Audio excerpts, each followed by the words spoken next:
sobre él un crucifijo con 2 cirios encendidos. Dando la espalda al altar, el juez, el cura, el guardián del convento de San Francisco y a ambos lados del tribunal eclesiástico se colocaron en pie los jueces civiles, el notario del acto, así como el padre en representación del Santo Oficio.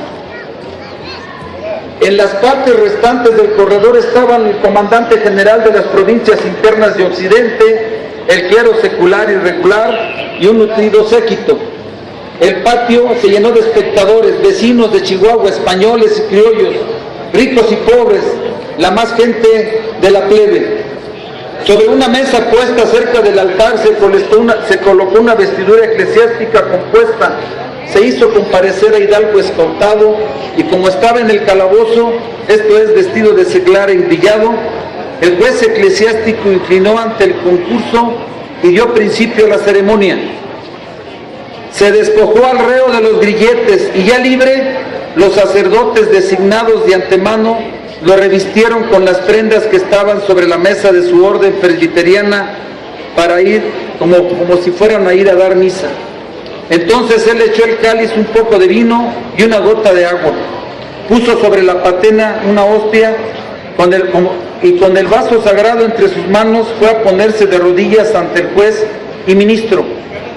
Quítale el cáliz y la patena la entregó a los asistentes, pronunciando unas palabras rituales de execración.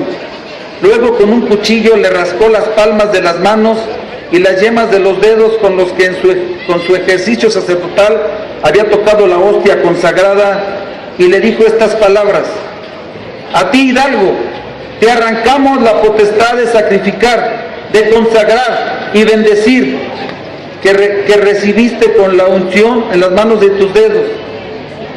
Enseguida le fue quitado uno a uno de los ordenamientos sacerdotales y conforme lo iba haciendo pronunciaba otras palabras de execración hasta que al despojarlo de la sotana y al sacuello dijo estas frases solemnes: por la autoridad que Dios omnipotente, Padre, Hijo y Espíritu Santo y la nuestra terrenal, te quitamos el hábito clerical y te desnudamos del adorno de la religión y te despojamos, te desnudamos de todo orden, beneficio y privilegio clerical.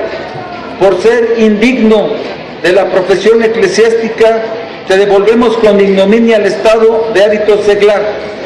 Luego con las tijeras le cortó un poco el pelo de la cabeza y un peluquero siguió la operación hasta no dejar señas del lugar de la corona, pronunciando el ministro estas últimas expresiones: te arrojamos de la suerte del Señor como hijo ingrato y borramos de tu cabeza la corona, signo real del sacerdote, a causa de tu maldad, de tu conducta.